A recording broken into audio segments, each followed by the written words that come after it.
This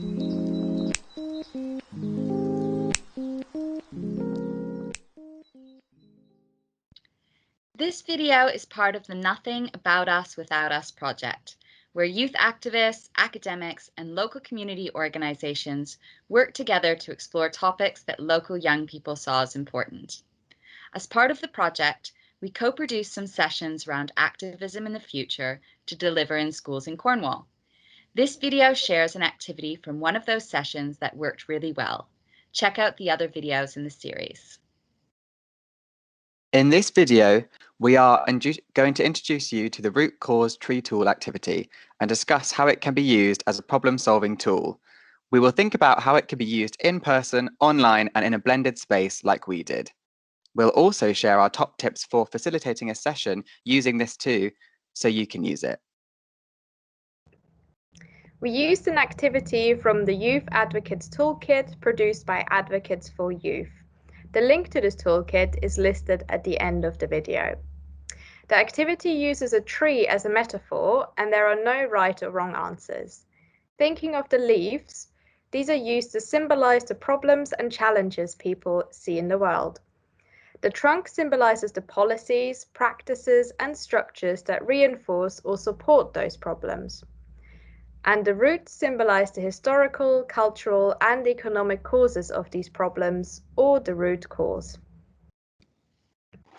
You can do this activity independently, and it always helps to try an activity out before you try and facilitate it. We've included a handout too that you can share with those that prefer working independently to working in groups. Here's one that I did looking at fast fashion that we used as an exemplar in the session. I did find it took longer when I did it myself. In our sessions, we ran this activity in groups and we gave people a handout as a take-home activity. You can do this activity in one big group by splitting it up into 3 parts. Each part takes between 5 to 10 minutes depending on the size of the group.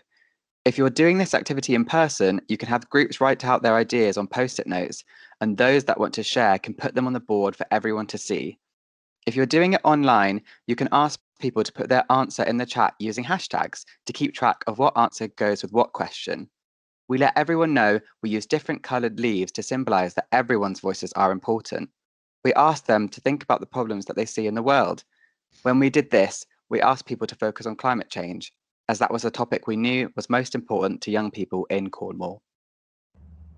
When doing this activity, we found it really helps to remind people to look on the bright side.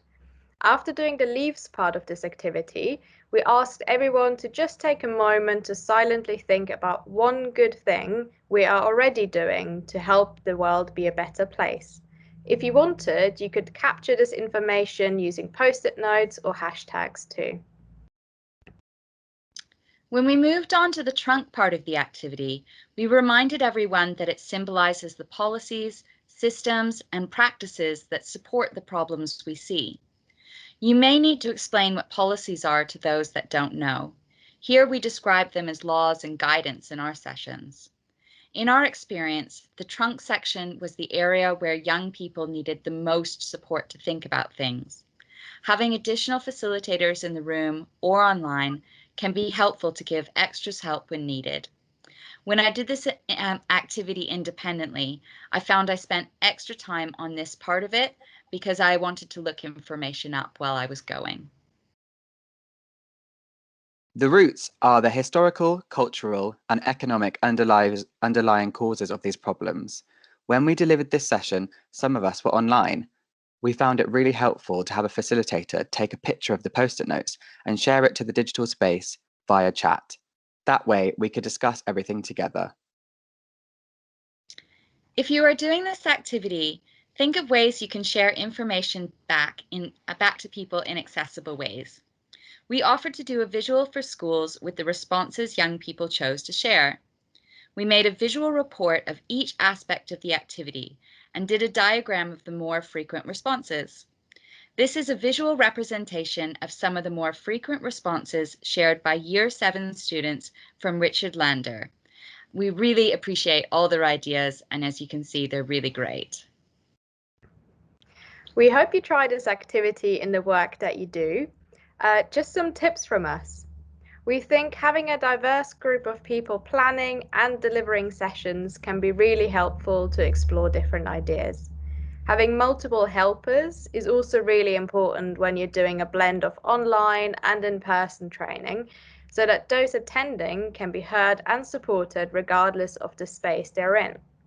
If we could go back, we would put a microphone in the room as well, as it would make it easier for people attending online to hear what people said in the room. Lastly, we found it was important to tell people that they didn't have to share things from their activities if they didn't want to, but we did find a lot of people shared. We really want to thank staff and students at Richard Landers School and Falmouth School for learning with us and inspiring us to make some how-to videos of activities that worked well.